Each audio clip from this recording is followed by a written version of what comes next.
बोरीअरब परिसरात तरुणाच्या सतर्कतेमुळे दारव्हातील मुलाचा अपहरणाचा डाव मोडकळीस। सिने स्टाईलने तरुणांनी केला पाठलाग। आज दिनांक 21 जानेवारी सकाळी 9 दरम्यान अचानक बस स्टॉपवरती तरुणांची बसस्थानकाजवळ वर्दळ निर्माण झाली।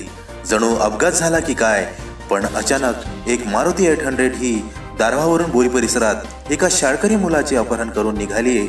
तेव्हा आम्हाला तात्काळ कुठे दिसला तर सांगा, असे उद्गार भैरव भेंडे यांनी काढताच बोरीतील शाळेचे संस्था संचालक आशिष सावंकार यांनी मुंढळ येथील पोलीस पाटील दिनेश वानखडे व पालक गजानन ठाकरे राहणार मुंढळ यांना त्याची मुले येथे शिकत असल्याने वाटेत गाडी दिसली की काय या संदर्भात किडनॅपिंग विषयी फोनवर माहिती देताच त्यांनी सर इथेच गाडी आहे व एक मुलगा व 3 जण मुंढळजवळी नाल्याजवळ असल्याचे सांगताच येथील तरुण आशिष सावंकार त्याचप्रमाणे लालखा पठाण यांना माहिती देताच निसार ठेकेदार अकिल शेख, समीर खान, नितीन कोल्हे, निलेश पटेल व इतर तरुणांनी सरळ घटनास्थळ गाठले व येथील पोलीस पाटील दिनेश वानखडे ठाकरे यांनी घटनास्थळवर या ठिकाणी तरुणांना नेले व सदर आरोपीला तिथेच जेरबंद करत मुलाची चौकशी केली व मुलगा सुखरूप असल्याची खातरजमा होताच त्यांनी लाडखेड येथील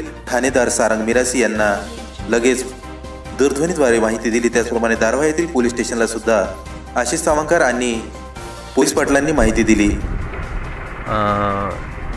मुंढळ येथील पोलीस पाटील दिनेशजी वानखडे यांच्याशी आपण बातचीत करू या संदर्भात, घटनेच्या संदर्भात। तर पाटील, काय घडलं होतं, कशा पद्धतीने घडलं होतं?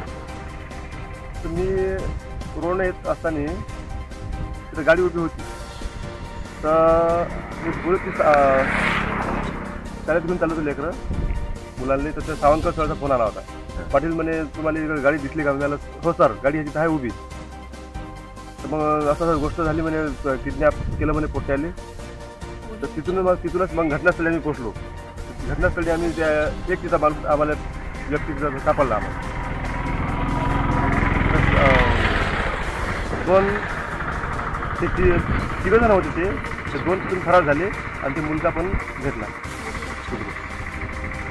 हवाली केलं का मग पोलिसांनी? हो, पोलिसांनी आपलं लाठी तिथून गाडी आली होती आणि तिथून मी तसंच दादा पोलिसांनी फोन लावला होता।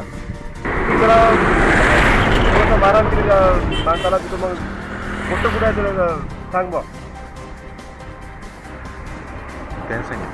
तर मग त्याला दाखवलं। सदर 2 आरोपीला या ठिकाणी जेरबंद करून पोलीस स्टेशनला जमा केले असून पुढील कारवाई सुरू आहे। आमचे प्रतिनिधी जुनेद शेख सह आशिष सावंकार पाठवू शकता, त्यासाठी खालील क्रमांकावर संपर्क साधा।